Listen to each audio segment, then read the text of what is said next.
व्यक्ति सम्मान ज्ञान का जिस दिन करने लगेगा उस दिन इतनी मेहनत नहीं लगेगी ज्ञान को आप तक पहुंचाने में, धर्म को आप तक पहुंचाने। पर हम धर्म का, ज्ञान का, श्रेष्ठों का सम्मान कम करते हैं। हम पदों का, पदवियों का, धनों का, धनिकों का सम्मान ज्यादा करते हैं।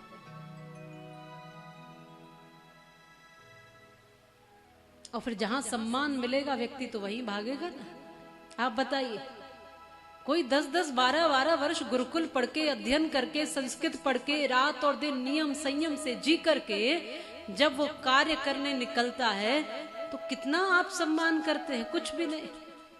और वहीं कोई दूसरा बहुत हल्के में, एक बेटी मेहनत करे, शास्त्र पढ़े, अध्ययन करे, फिर जाके कुछ बने, या डॉक्टरी करे, डॉक्टर बने, या कोई और आईएएस की तैयारी करे, फिर अधिकारी बने, तब उसको जाकर कितनी मेहनत के बाद थोड़ा कुछ मान सम्मान, एक दिन का नाम, 2 दिन अखबारों में निकल जाएगा, आईएएस बनी। लेकिन वही चीज दाम, पैसा, नाम, फेम थोड़े से छोटे कपड़े पहन के और सोशल मीडिया पे कमर मटका के नाचने से मिल जाएगा, तो फिर कोई मेहनत क्यों करेगा? बोलो, आप बोलिए।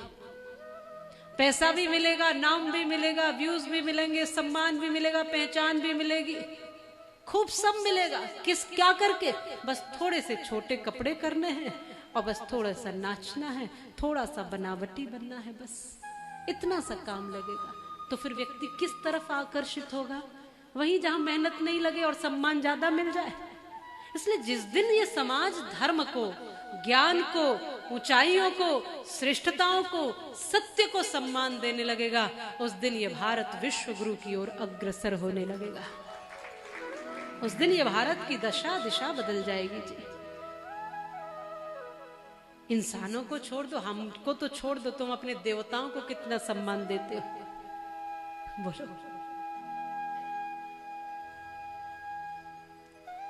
इसलिए भागवत आपको चीख चीख कर कह रही है, आओ समझो, जानो।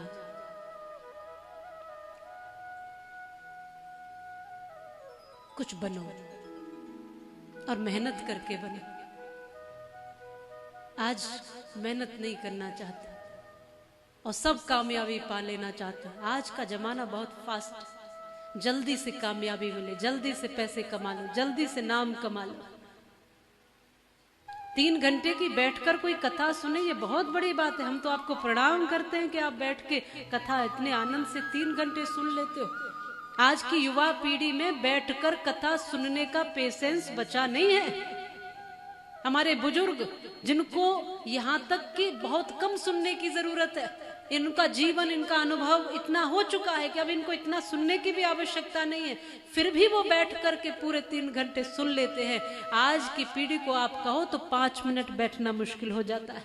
और जो स्क्रॉल, जो रील देखने वाले, ये उंगली घुमाने वाले, इनका तो रिसर्च कहती है कि 9-10 सेकंड का टाइम बचा है। बस ये इतनी देर देख सकते हैं किसी चीज को, इतनी देर सुन सकते हैं, 9-10 सेकंड।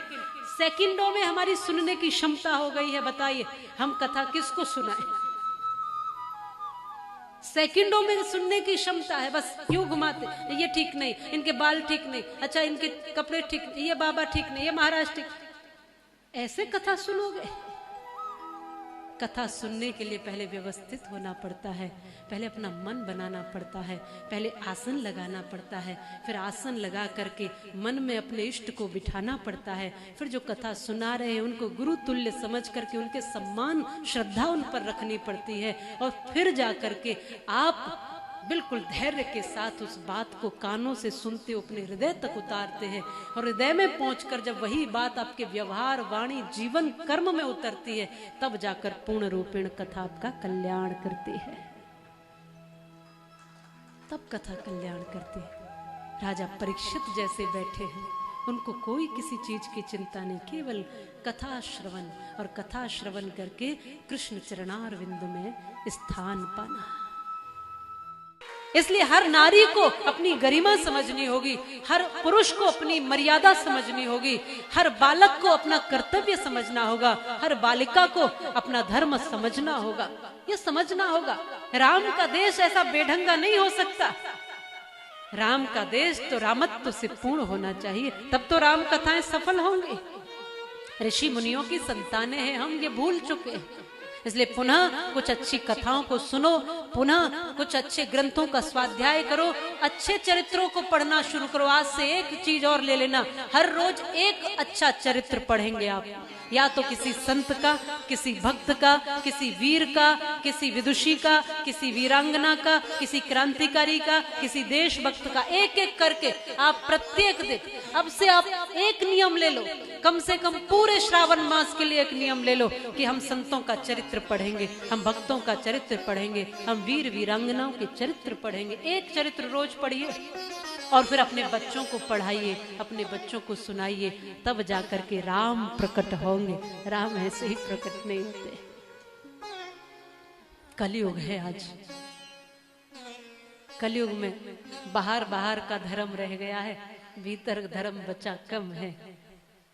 वो सौभाग्यशाली हैं जिन्होंने धर्म को धारण कर रखा है। इसलिए हम कई बार एक भाव में कहते हैं आज तो एक कलयुग है, उल्टी गंगा बह रही है कलयुग में। घर में कुत्ते बिल्ली को पाल सकते हो, माँ बाप को नहीं रख सकते। एक छोटे से मकान में 10-10 लोग रह लेते थे, अब 10-10, 20-20 मकानों में 2-2 लोग भी बड़ा मुश्किल से। समय बदल गया, जीवन बदल गया।